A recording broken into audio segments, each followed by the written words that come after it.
سنة وانتم طيبين وبخير يا رب، وينعاد عليكم دايما بالخير. هنعمل بقى مع بعض النهارده اكل سهل جدا جدا ان شاء الله يا رب كله يعرف يعمله. اول حاجه هجيب حله كده هنزل فيها بمعلقه سمنه. تمام.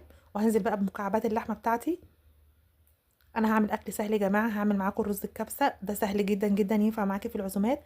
وكمان لو عايزه تعمليه برضو اكل سريع وبسرعه كده، ده مش بياخد وقت خالص خالص. جربوه بنفس الطريقه، الاكله دي يا جماعه مش تاخد معاكي نص ساعه في المطبخ. بس اهم حاجه اعملي زي انا ما هعمل كده بالظبط. تمام. اول حاجه هجيب اللحمه اشوحها كويس جدا، هنزل معاها بورق لوري، وهنزل معاها كمان بطماطم وبصل. بس كده، وهبدأ بقى اشوح كويس جدا. وبعد كده هنزل بالميه المغليه. لازم الميه تكون مغليه وانت بتنزلي بيها على الشوربه علشان اللحمه ما تشدش معاكي وتغيب في التسويه. ده تكه اكيد لازم تعمليها. ما تحطيش ميه ساقعه من الحنفيه كده على طول وترجعي تقولي اللحمه غيبت معايا ما استوتش. تمام. هتنزلي بالملح برضو كده في الاول عادي، انا بحب احط الملح. تمام. وتحطي الفلفل الاسود. ولو عايزه تحطي بقى اي بهارات تانية بتحبي تحطيها في الشوربه حطيها، بس صراحه الشوربه فلفل اسود وملح وورق لوري وحبهان ومستكه، بس مش اكتر من كده. تمام. بس هجيب بقى حلتين تانيين معايا كده. هنزل بكل حله بالحله الصغيره هنزل فيها بمعلقه سمنه، والكبيره هنزل معلقتين سمنه. بس المقطع ده بقى ما تصورش معلش. هنزل هنا ببصلايه وهنا برضو بصلايه. البصلايه بتاعت البسله هخلي لونها اصفر. وبعد كده بعد لما انزل باللون الاصفر بيبقى لونها اصفر، هنزل بالبسله اللي انا كنت مفرزاها معاكم. وبعد كده هخلي البسله تاخد تشويحه كده معاها.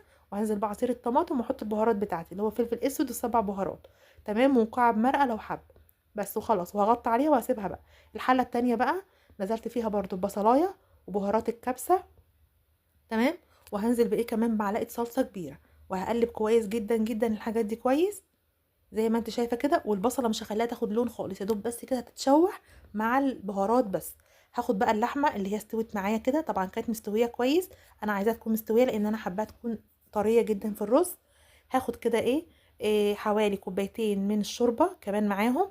وهخليهم بقى ياخدوا كده من الطعم بتاع يا دوب غلوتين بس كده مع الصوص اللي انا عملته ده بتاع الرز. هيبقى طعم اللحمه حلو جدا جدا. بعد كده بقى هنزل بالرز اللي انا غسلاه كويس جدا ونقعاه حوالي نص ساعه.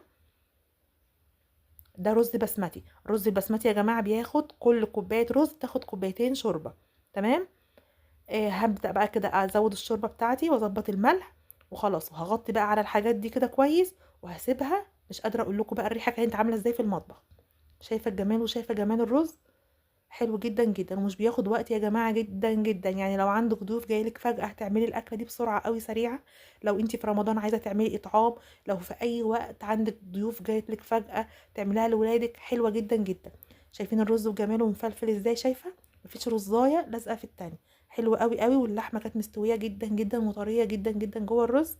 وكمان كانك عاملاها من البدايه مع الرز.